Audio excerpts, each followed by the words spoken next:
What does it really mean to be unshakable? It's not just a matter of money, it's a state of mind. When you're truly unshakable, you have an unwavering confidence amidst the storm. It's not that nothing upsets you, we all get hooked at times, but you just don't stay there. Nothing rattles you for any length of time. This state of mind allows you to be a leader, not a follower, to be the chess player, not the chess piece, to be one of the few who do, not the many who talk. Welcome. I'm Richard Bradley, the editor-in-chief of Worth Magazine, and I'm here with Tony Robbins. He's the co-author of a new book called Unshakable, Your Financial Freedom Playbook, Creating Peace of Mind in a World of Volatility. Tony, thank you. And I want to get right into the book. You talk in most of this book about the secrets to building wealth and how to achieve financial freedom, and it's incredibly effective and very powerful. But at the end, you take some time to talk about the meaning of something that you call true wealth. Yes. And I'm sitting there, I'm reading along and all about building financial wealth, and then all of a sudden you throw me this curveball. Wait, financial wealth versus true wealth. What does true wealth mean to you? First of all, I would have felt remiss if I wrote an entire book on building wealth and I didn't talk about psychological, emotional, spiritual wealth, because what do we want when we say we want money? You want little pieces of paper with pictures of deceased notables? I don't think so, right? You want what you think money's going to give you, freedom or security or, opportunities for your family or the ability to contribute to other people. I mean, money can be portable power. Money can be a lot of things, but it's whatever we make it up. I mean, it's almost like a shapeshifter. Whatever you throw on money, it's what it becomes. I always tell people money just it doesn't change people. It makes you more of what you are. If you're mean and you got a lot of money, you got more to be mean with. If you're truly generous and that's your nature and you have more money, you'll be more generous. I mean, there's more resources that are coming through you. But to me, really what we're talking about in real wealth is what is it that makes you feel truly abundant? What makes you feel totally alive? What's life on your terms look like? Because everyone's different. Some people's idea of wealth is a beautiful home with a white picket fence and 3 beautiful children. Some people's idea of extraordinary life is writing beautiful poetry or growing a garden or building a multi-billion-dollar business and employing people and producing resources. There's no right or wrong. The question is, what's going to light you up? Because I can't tell you how many people, including billionaires, I interviewed 50 of them over a period of 3.5 years, and I would not say they all aren't happy, because that's totally not true. You can be rich and happy, you can be poor and you can be happy. Problems are not, I always tell people, problems and happiness have no relationship. You can have tons of problems and be happy. You can be rich and unhappy. Exactly right. You can do either one. That does happen. So really we're talking about true wealth is between your ears. It's your brain and your heart working together, and it's defining what does life on your terms look like, and then putting a plan in place that really makes that happen, and then making sure you're truly enjoying along the way. Because to me, there's nothing worse than an angry rich man or woman. You want to slap them. They got every resource on the planet, but the challenge is we all have a 2 billion-year-old brain, and it's basically not trained to make you happy. Your brain is trained to make you survive. Right. So survival means I got to look for what's wrong all the time, be prepared for it so I can fight it or flight from it. And in reality, we don't have a saber-toothed tiger to fight off anymore. So now people get stressed, even when they have money, because they think about, what are people thinking of me? Or do I have enough money? When, the average American who's in dire straits, and I don't want to see anybody in dire straits. I feed 100 million people a year for the last 2 years. I'm going to feed 1 billion people through my partnership at Feeding America over the next 8 years. I care. But I also know that if you're in poverty in this country, you're in the 1% of financial people. You're not the 99%, you're 1% of the world. Right. So the resources are available, but what we don't do is appreciate it enough. We let little stuff stress us out and big stuff stress us out. So in the book, the last chapter of the book is how do you organize your life so you don't just wait till someday when you have a certain amount of money and then you're happy, because a lot of people get that amount of money and then they go, is it still enough? Or what don't I have? Or what's happening with my family? They still find a way to be stressed. So money's not the solution, it's a vehicle. And if we use it right, it can enhance the quality of life.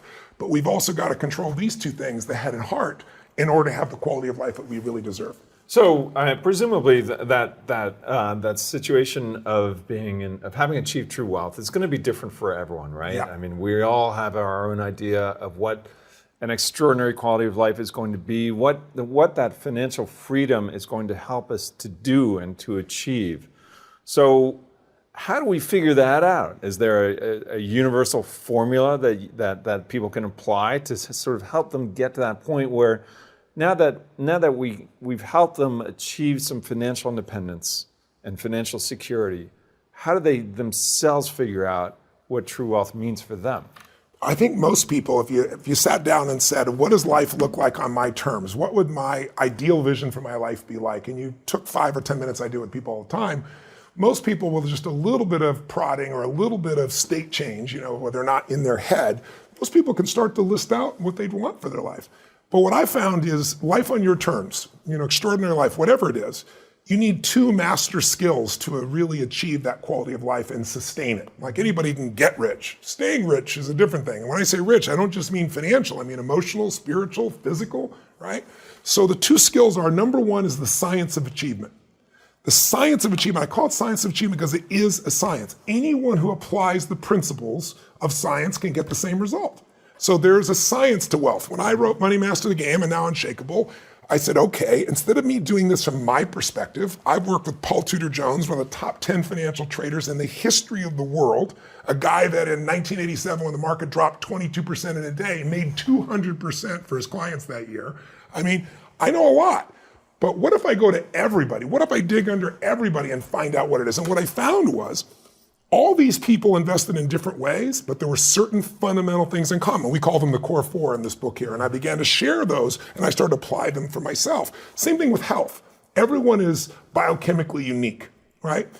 But at the same time, there's certain fundamentals that you and I, while we're unique, if we violate those rules, it's a science. You're going to have disease or low energy, dis-ease in your body, right? If you align with them, you're going to have abundance of energy. You're going to have passion. You're going to have intensity. You're going to have that physical vitality that can make you even more successful. So there's a science to achievement. And if you said, what does it take to achieve? Almost anybody watching this, my guess is an overachiever. It's the kind of person who wants to read a book like this, who goes to a seminar. They're always looking for the edge because that's what made them the best in the world at what they do or really great at what they've done. But there are 3 fundamentals I can tell you at the most basic level. Is if you're watching, if you're listening, think about this. Think about something, and maybe in your own life, Richard, think of what's something in your life today that once was a dream or a goal or seemed impossible.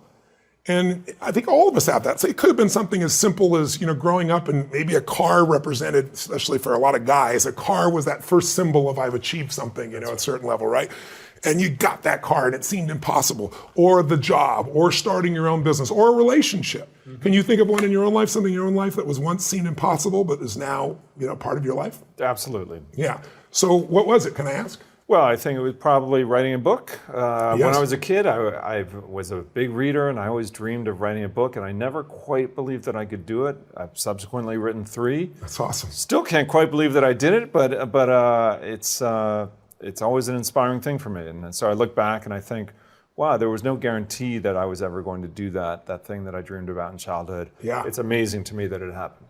Well, I love that. It's a perfect example because what seemed difficult or impossible or seemed beyond, you now live. Some people now even take those things for granted. They've dreamed of having a date with this person or making love with this person. Now they're married. Good morning, good morning. There's nothing there. The law of familiarity is the thing we also have to watch out for if we want to be fulfilled, because the law of familiarity says if you're around anything enough, you tend to take it just a little bit for granted. You got that brand new car. It was so exciting. That new car smell, you drove by the plate glass windows in the bank and saw yourself there. And then you get your first scratch and your brain goes, oh my God, I can't believe this. And you're so upset, but you have to get over it. So you try to forget about it and it's so painful. And then you get your second scratch. By the time you get your 4th scratch, it's a car. No, that's right. It's changed. So familiarity gets in the way of it. But what I say to people is the way you achieve, and tell me if this was true for you, I always tell people if you look at the most basic key to achievement, it's that you become obsessed about something. You start to think about it constantly. You start to desire it. In other words, you focus on it. Focus is power. Wherever focus goes, energy flows.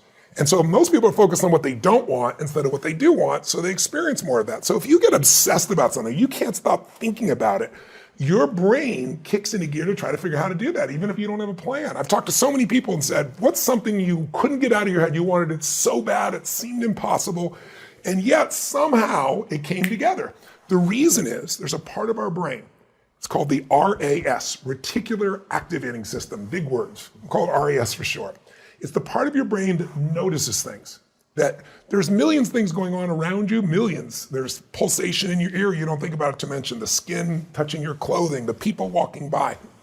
But the RAS only makes you look at the things that really matter most. So an example would be, if you buy a car or you buy an outfit, and suddenly you see that car outfit everywhere.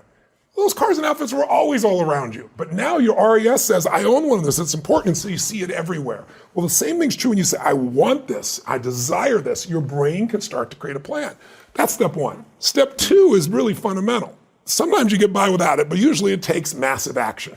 If you dream about it, you put your focus in it, you want it, all of a sudden your brain goes crazy, you start reading a book, you talk to people, you ask resources, you go on the web, you do the research.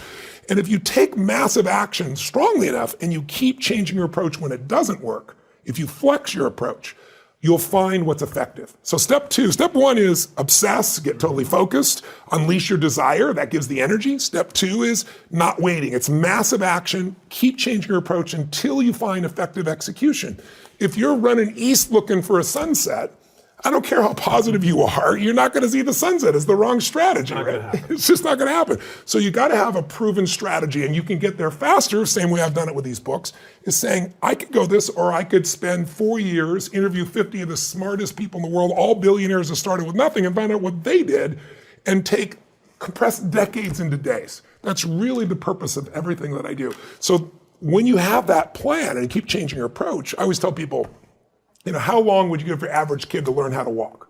Before you turned to the kid and said, dude, it's never gonna happen, you're not a walker, just give it up. Right? People go, you crazy? My kid's gonna keep trying until. Well, that's really step two. You keep changing your approach until you find it. And then the third step to achievement really is, as simple as it may sound, if you're obsessed, you know what you want, you're taking massive action, maybe you modeled somebody, figure out the right action so you get there quicker, and you're executing, you still need a little grace. Some people call it luck, you could call it God, but I really believe that there's the part we do and then there's the part that comes to us. But I do know grace shows up a lot more when you do the first two steps on your own, and grace shows up a lot more when you acknowledge grace in your life, when you acknowledge that I was born in a world where I didn't have to build this internet that I can pull out of my pocket the answer to anything on earth. I am driving on streets I didn't pave. I'm reading books I didn't have to write. That's the gift of our lives. And I think when we experience that grace, we don't just experience more achievement, but we start to experience more fulfillment. And grace not only affects your ability to get there, but it affects what you do and how you live once you are there. It really determines the quality of your life, because unless you live in a state of gratitude, I did an interview with Sir John Templeton, who, as you know, is one of the first billionaire investors and just a brilliant man. He came from nothing. And he donated, I think it was they still do it, the Templeton Fund, I think it's $750 million a year. It's bigger than the Nobel Fund that he donates. And one day I asked him, I said, what is the secret to wealth? And he looked at me, paused, this big smile, and his eyes got really bright, like they always did. And he said, Tony, it's what you teach. I said, well, I teach a lot of things, which thing? And he said, gratitude. He said, because you and I, Tony, know billionaires that are miserable, and it's because they're not grateful for what they have. And we both know people have no money, seemingly, but they're so grateful for their health, for their husband, for their wife, for their children. They're so grateful to God. They're so grateful for their life that they're rich. So I think it starts with that gratitude. It starts with that connection to grace, as simplistic as that sounds. And so it's not enough just to have your financial plan. You can have all the money and be miserable. Let's have the money and be really rich emotionally, psychologically, and spiritually. Well, and it's hard to imagine somebody becoming financially rich, becoming even, say, a billionaire, but if they lack that element of grace, it's hard to imagine them actually being happy. Well, you bring up what I think is the second most important skill in life, right? To have extraordinary life on your terms, science of achievement. Second skill, the art of fulfillment. And it's art, not science. And the reason I call that art, not science, is there are specific rules of the game to make money or lose money. There's rules of the game to get healthy, right? When it comes to fulfillment, we're all totally unique human beings. And a story I often share with people, because it was so stunning to me personally, a great example of this is, like, you look in the environment, you look in the forest, you'll see what God or the universe loves, whatever your belief structure is. It's diversity. Everything's diverse. Nothing's the same, right? The same thing's true with people. You, and even your wife or your son or your daughter or your best friend, even though you love each other, different things are going to fulfill you. And if you don't know what fulfills you and you're succeeding, I always tell people success without fulfillment is the ultimate failure. Mm-hmm. And I get the calls so often from, the CEO, from the, the Grammy winner or the Oscar winner who achieved all they want, and then their brain went, is this all there is? Because they achieved, but they weren't fulfilled. But different things fulfill us. I'll tell you a fun example. Steve Wynn's a dear friend of mine who built most of Las Vegas, right? Just absolute genius and a big part of Macau, gambling business. He's just an amazing human being. And we're dear friends. And one day I get a phone call and he says, it's my birthday, where are you? And I said, I'm in Sun Valley, Steve, and Sun Valley, Idaho. And we both have ski homes there. And he says, I'm in Sun Valley. He said, come on over, let's celebrate. I said, awesome, I'm on my way. He goes, listen, when you come, I want to show you this painting that I've got. He said, Tony, this painting I have coveted for more than a decade. I forget the number of years, but he said, I bought it from myself for my birthday. And he said, I outbid everybody at Sotheby's. I paid $86 million for this painting. And I'm like, oh my God. The minute he said this, my brain's like picturing, what is this Renaissance painting on, the Mona Lisa? What is this, right? Some religious artifact. I don't know what it's gonna be, but it's gonna be gorgeous. So I said, I'm coming over. So I come over to the house and he says, take a look. And I look on the wall and it's an orange square. Now this orange square, I don't know if you've ever done this before. You go to an art show or something and you go, it's a blue square, and you go like, how much is that? They go, $10 million. It's $86 million. And so I look to him teasingly and facetiously and I say, you know what? Give me $100 and 20 minutes, I can duplicate this thing. and it's called a Rothko. He goes, no, Tony, this is a Rothko. And he explains to me. And the reason I tease him about it is, to me, it's an orange square. To him, it's worth $86 million of fulfillment. It makes him happy. He's so sophisticated that every brushstroke has a meaning to him. For me, it's a square. So I'm not making fun of him, I'm making fun of me. We all have something different. What one person's orange splotch is somebody else's ultimate, desire. So you've got to find what fulfills you. But in the book, you also tell the unfortunate story of Robin Williams. Well, it's such a good point. I was trying to think what would be a cautionary tale that people could relate to. So over the last year, while I've been speaking everywhere in the world, I've been, in Australia, Sydney, Australia, I've been in Beijing, I've been in Tokyo, I've been in LA, I've been all over the world, Peru. And all the places I go on, I ask people a simple question. I say, how many of you in this room loved Robin Williams? I don't say liked him. I say, if you liked him, don't raise your hand. But if you really love this guy, you didn't know him, right? 98% of the room raises their hand. I mean, all over the world. He's a beloved guy. Totally beloved guy. Tens of thousands of people everywhere, right? So I say, okay, here's my question. Was he an overachiever? Was he a master of the science of achievement? And most people nod their head and say, well, let's look at it. Everyone goes to Hollywood thinking they're going to be a star. Almost nobody does. Mm-hmm. He decided he was going to be a TV star. He was going to have his own show. He did it. Then he decided, I'm going to have the #1 show. He did it. And some people are old enough to remember the name Mork and Mindy. That was it, right? Then he said, you know what? I want to have the most magnificent family I love and loves me. And he did it. Then he said, I want to make more money than I could spend. And he did it. Then he said, I want to make movies. TV's easy. I want to make movies. Then he said, I want to win an Academy Award, but Richard, for not being funny, which is his #1 skill. And he did it. He won a dramatic, Academy Award. And then he hung himself. I mean, how do you explain that? I mean, here's a man who's loved by tens of millions of people all over the earth. I mean, really loved them. He lit everybody up except himself. And he left so many people shocked, and worse than that, his children and his wife, you can only imagine what they've been through. And he was a good man, a really good man. But he suffered for decades because he succeeded. But clearly the suffering was there. The suffering was why he did cocaine. It's why he drank alcohol to extreme. It's why he did the things he did. And then in the end, he had a disease, but his body was worn out. So I look at this and I say, look, I know you're not watching, you're not going to go commit suicide, but most of us live a life where we succeed, but we're not totally fulfilled. And to me, that's a travesty. And maybe the beauty of what we can learn from Robin Williams is, when you get on an airplane, one of the first things they do is they say to you, if there's a lack of oxygen and the mask comes down, put it on your kid first. No, they say put it on yourself first. Sounds so selfish. But the reason is if you don't take care of you, you can't help your kid. Well, the same thing's true. If you can't be fulfilled, then you're not really going to be helping anybody else long term. And so my mindset has been to help people end suffering.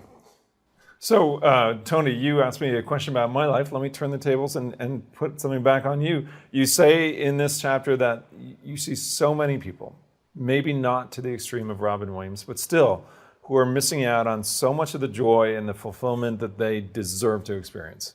But nobody teaches us how to be happy. I mean, you try, but what's your method? How do you do it? I think it's really simple, truthfully. To be fulfilled, there aren't hard, fast rules, right? Because we're all fulfilled by different things. But there's a couple of principles that will guide you. The first one is you got to grow.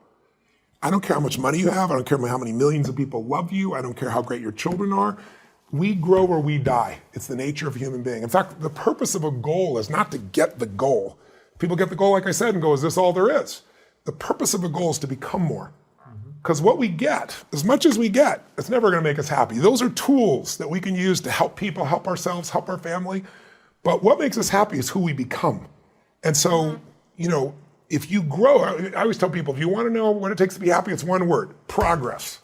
If you're overweight, but you just start making progress, you haven't lost it all yet, but you lose the 5 or 10, you start feeling more, you're going to be on fire. If your finances are messed up and you pick up a book or you get a coach or you get somebody and you start working towards it, even though you're not there, you see progress, you're lit up. That's because we're wired to grow, because everything in the universe grows or dies. That's not Tony Robbins' law, that's the law of the universe. But also, I really in my soul believe we grow so we have something to give. Because when you look at what makes us really happy, you can only feel so good by yourself with alcohol or drugs or sex or whatever. Music, all those are beautiful, wonderful things. But most of us, when we have a great experience that lights us up, what's the first thing we want to do? Share with somebody we love. Why? Because when you share it, it magnifies. Relationships magnify human emotions. And so for me, the real focus is showing people how to really get so that they grow and they give, they contribute beyond themselves. I'm more on fire.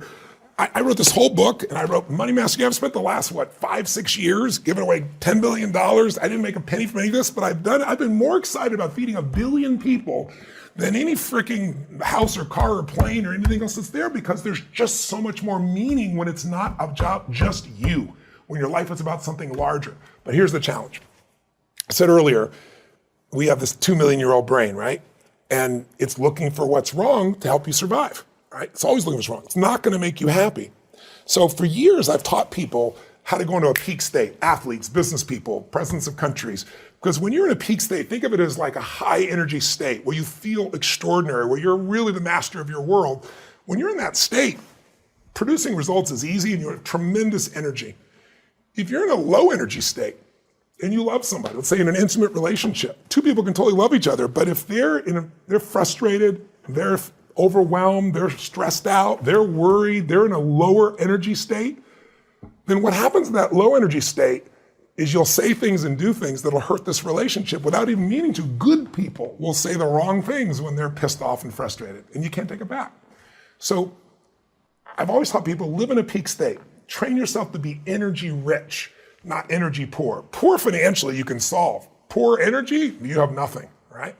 And then I was in India a couple of years ago with a friend of mine. His name was Christian G. Known him for years. And he said, Tony, the whole thing you teach about peak state and energy rich versus energy poor, he goes, I believe it 100%. But he goes, I have a little twist on it language-wise. And it really pierced me when he shared it with me. He said, what if peak states versus lousy states, or energy rich versus energy poor states, what if we switch those two words for beautiful state, peak state, anything that's beautiful? It could be happiness, it could be joy, it could be creativity, it could be fun, it could be being driven, it could be hungry, like emotionally hungry, it could be grateful. Those are one states. What if every emotion you ever felt was either a beautiful state or what you call low energy, we call a suffering state? Now, you and I are overachievers. Most of our listeners are overachievers. We don't suffer, just like, overachievers don't have fear. They have stress. I always tell people stress is the achiever word for fear. You go, I'm all stressed out. How come? I got to get this done. Well, what if you don't? But I got to get it done. But what if you don't? It'll fall apart. What if it falls apart? Well, then it'll fail. What if it fails? Then I'm a failure. If I follow the trail of your stress, it'll take me to your deepest fear, right? So what I try to do with people is I try to show them that if you want to change your life completely, you got to acknowledge that you do suffer. And if you'd asked me 2 years ago, do I suffer? I would have laughed at you. Not in an ego way. I just go, are you kidding me? I have this incredible mission. I get to work with millions of people. I have 4 magnificent children. I have a wife that I adore. I'm physically fit. I'm financially free. I do not suffer. But if you take this new definition and you can be honest with yourself, I did experience stress. frustration, overwhelmed, pissed off. In fact, I realized at one point, Richard, that my happiness was really cheap. All I had to do, I was reaching for it in my pocket here, it's missing. All I had to do was have my phone because I have 31 companies. We do $5 billion in sales annually. We're in 7 radically different industries all around the world, 1,200 employees. What's the chances that right now someone is screwing up in one of those companies, i.e. not doing what I think should be done? Reasonably high. Yeah, like 100%. Yeah. And if I get a little text in there, sometime in that day it's going to be there. I'll be like, and all of a sudden my happiness will be gone just because somebody didn't do what I thought they should do out of 1,200 people around the world. So, and we all do this. What are the chances that everyone you care about and everyone you interact with is going to do what you want, the way you think they should do it, the right way all the time? 0. So if the only time we're happy is when people do what we think they should do, or we do ourselves what we're supposed to do, we're not going to be happy very much. I love the way you put it. If I follow the trail of your stress, it will take me to your deepest fear. That's right, because so much of us think about, we live with stress. Sometimes we're proud of stress. Yeah, you're right. We take it for granted. But if you think of it, stress as a symptom of something that's kind of deeper that you do need to address and not necessarily something to just accept or even in a strange way be proud of. Yeah. Right? Suffering. There's some knowledge in that. I think a lot of people, I'd be one of these in the past, that if I was suffering, i.e. if I was stressed out or frustrated or pissed off, I'd say I get stronger, I get better, my mind gets even, maybe it did, but I've learned that I can do that without the stress, and it's usually 10 times better. When you're stressed out, you limit your ability to interact with people. Plus, in a stressed out state, you're not going to connect with your wife or your husband. You're not going to be there for your kids because you're not present. You're in your head and the mind is running the show. And so what I show people in the book and in the chapter is, I have people write down, what are your 2 or 3 most stressful thoughts? The most consistent stressful thoughts you have. Give me one of yours if you're willing to. I'm putting you on the spot. If you want, we can cut it out of this thing. What's a stressful thought that you have? Because we all have them. Right? Well, I suppose, let me think about that, because we all have them. I certainly have them. My most stressful thoughts? Or one of them. I'll lose my job. Okay. I have 2 wonderful kids that I'll fail them in some way. Or I think, actually, now that I think about it, the most stressful thought that I have is that something would happen to my children. That my children would get sick or hurt in some way, or something worse that I can't even talk about. Yeah, and same thing for me, my children and my wife. I would pick the same thing, right? And so, first of all, when I do this in a room with 10,000 people, I'll have everybody write down their 2 or 3 most stressful thoughts, and then we go around the room, and I have people just read their thoughts and tell us what it is. And I'll say, who else has that thought? And you'll see 9,000 hands out of 10,000, sometimes more, raising their hand for like 90% of these. And my point is, what you call your thoughts are not your thoughts. They've been around for millions of years. If I would have told you 100 years ago, we're going to go to the moon and back, you would have called me crazy. The term was lunatic. That's where it comes from. Or you're going to have this little box in the future, and you pull it out of your pocket, and you can push a couple buttons, and you could see somebody on the other side of the world and talk to them. Because invisible waves are going to be circling the earth, and those waves will come into the box, and you can then interact. Witchcraft, it's insane. Thoughts are invisible waves. They've been around forever. And when you get in certain states, you think one thought. When you get in other states, you think another thought. It's like turning the channel. Right. And so what I really show people in the book how to do is how to turn the channel so that you're not suffering and you're living in a beautiful state. But what does it take? Let's just quickly say it. Number 1, it takes acknowledging what's your favorite flavor of suffering. Is it worry? Is it stress? Is it anger? Is it loneliness? Is it boredom? Is it overwhelm? And then noticing what are the thoughts that trigger that and realizing it doesn't matter how much money you have, those thoughts can still make a billionaire crazy and frustrated and overwhelmed. And so what I show people to do is a process of how to let go of those thoughts. And we walk through that in the book in detail. But fundamentally, it starts with making the most important decision of your life, which is, if I would ask me up until 2 years ago, I would say it's who you spend time with, who you love. Because who you spend time with is who you become. Mm-hmm. I think it's still one of the most important decisions in life. But you can pick the right person and still do things in your head and make yourself miserable. So you really have to decide. The most important decision is, do I want to be happy? Will I commit to being happy? More important than happy. Sometimes you'll be so happy you smile so much your face hurts, right? You need variety. Am I committed to living in a beautiful state even when it doesn't go my way? Even when it rains on my parade, even when my biggest fear shows up.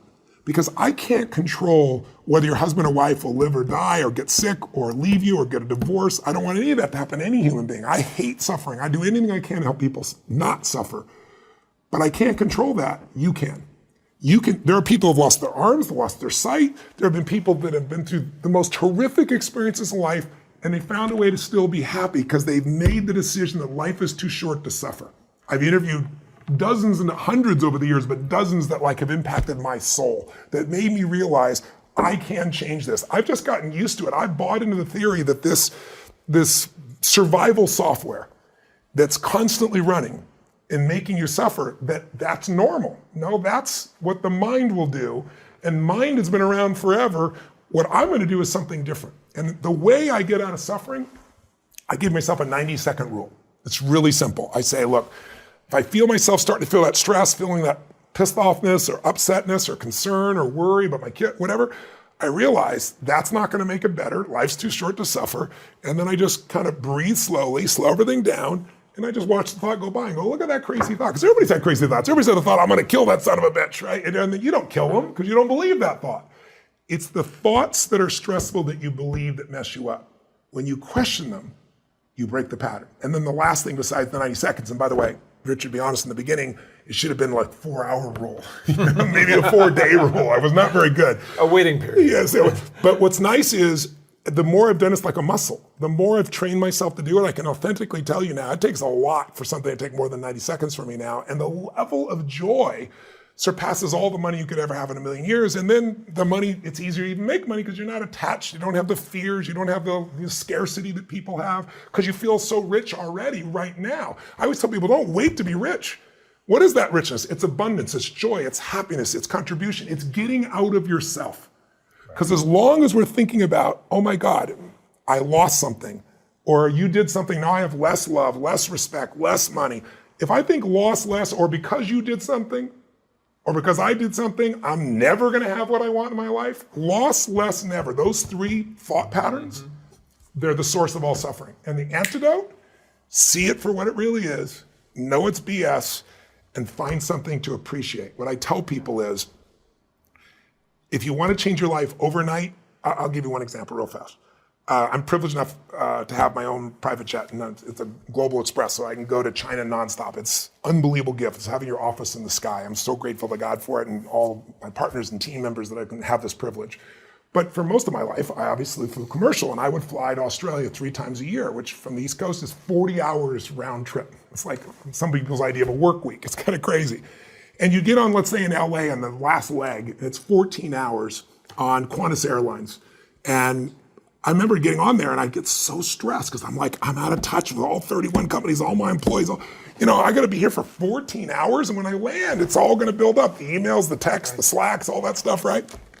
And then one day I thought to myself, well, what's stressful about sitting? I mean, what a whiner you are, right, in your head. And shortly after that, I get on it because they don't have internet on the international flights, and I get on the flight on Qantas, and they announce, ladies and gentlemen, we have international internet. And people were cheering, it was like God descended into the plane, right? And I was embarrassed. I wanted to stand up and clap, I didn't, but I was feeling it inside, like, yes, right? Thank God. 12 minutes later, 9 minutes later, whatever it really was, it goes down and it never comes up again. That's it. But here's what's crazy. What do you think happened to the people on the plane? 10 minutes ago, it was this miracle. Now people are pissed because it's an expectation. What kind of company does this? What's wrong with the internet? And so my point is, we have become, so much of our life has become about expectation. And if your expectation isn't met, you suffer. If you trade expectation for appreciation, your whole life changes in a moment.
in the middle of my stress, there's always something to appreciate. I can appreciate my health, my children, the opportunity. I have this mission. There's so many things. But if you don't change your focus, you'll let the reaction of survival software, this 2 million-year-old brain, make you think your life is messed up, and you'll lose the joy that actually is there. So in the book, I give you some techniques that you can do in 2 minutes that take you out of suffering and put you right back into real wealth. And when you have that kind of abundance, your relationships prosper, your health prospers because you don't have all that stress, your joy prospers, you're rich today while you're also making your financial world be where you want it to be. And Tony, it's one of the things that I really like about this book, Unshakable, is that you not only provide really powerful tools for financial knowledge and financial growth, but you combine them with these tools that acknowledge that money is important, but it's not everything, and it's not enough. Yeah, it's not everything. Right? And I think you do that within the covers of one book in about 200 pages. It's pretty remarkable, actually, right? I think people can read this book, Unshakable, and really feel empowered to take some steps in their lives, their financial lives, but also their psychological lives, their emotional lives, their whole beings. Yeah, I really want people. Listen, we're all going to suffer because that's what the mind does, but you don't have to stay there. And what people really want is joy. What they want is happiness. What they want is love. What they want is connection. What they want is to feel like their life matters. And they want to have financial freedom. If you get the financial freedom without all those other things, you're poor. If you do both, you truly are rich, and the riches will show up in the way you live your life and the way you give and the way you love and the way you're with people. And that is heaven on earth for someone who really practices it. Well, Tony, I've really enjoyed talking about this book, Unshakable, with you. I think it's a remarkable book. It's a real contribution. Whatever your level of financial expertise is, I think there's a lot to get out of this book. And it's been a real pleasure and an honor for me to have the chance to sit here with you and Peter Mallouk and do these podcasts and try to communicate these messages that you're getting out that really can make a difference in people's lives. So thank you for that. Well, it's been my honor. I'm grateful you took the time and energy. You're the editor of Worth. So we're both very, very grateful that you help us get this message out. And we're hoping it'll reach as many people as possible. And as you know, we're going to feed another 100 million people this year from this, at least 50 million from this book, and then I'm going to match it. So it's going to touch everybody's lives. That's a triple win is the way I like to play. Congratulations. Thank you, brother. Thank you. Take care. Hey, it's Tony Robbins. Listen, I hope you've enjoyed this episode of the Unshakable podcast. It's the companion to my new book, Unshakable, Your Financial Freedom Playbook, Creating a Peace of Mind in a World of Volatility. And it's co-authored with my dear partner, Peter Mallouk. Listen, by listening to this series, along with reading the book, you'll be armed with all the essential facts and strategies you need to help transform your financial life. So if any of the ideas here you've heard today have struck a chord with you, and you're interested in getting a second opinion on your own financial plan, or create one if you don't have one, then please go to getasecondopinion.com. That's getasecondopinion.com to have a creative planning advisor take a look at your portfolio, or again, help you to create a plan. It's completely complimentary, completely free, and there's no commitment necessary. I'd also personally love it if you'd leave a review of this podcast on iTunes. I'd love to know what you thought of the program. And also, I'd love to hear any new questions you have, any takeaways you took from the podcast. And if you want to share any success stories about your own journey towards financial freedom, we'd certainly love to hear about it. For more information about my book and some more related articles, videos, and other information that can help you to create that unshakable state and achieve the financial freedom you want, go to unshakable.com and know that 100% of this book's profits are being donated to Feeding America. 45 million people in this country every night don't know where their next meal is going to come from. 17 million are children. And your contribution to this book, 100% of those profits are going to feed them. We'll feed 50 million people with this book, and we'll feed another 50 million, 100 million next year alone, just with the additional bonuses that I'm offering, the additional benefits I'm getting Feeding America as well. So thanks for being my partner, and live strong, live with passion, and we'll hear you and meet you on the next podcast. The Unshakable podcast was produced in collaboration with wealth management firm Creative Planning. It is hosted by Richard Bradley, editor-in-chief of Worth magazine, and features business and life strategist Tony Robbins. This podcast is produced and distributed by Robbins Research International. Copyright 2017.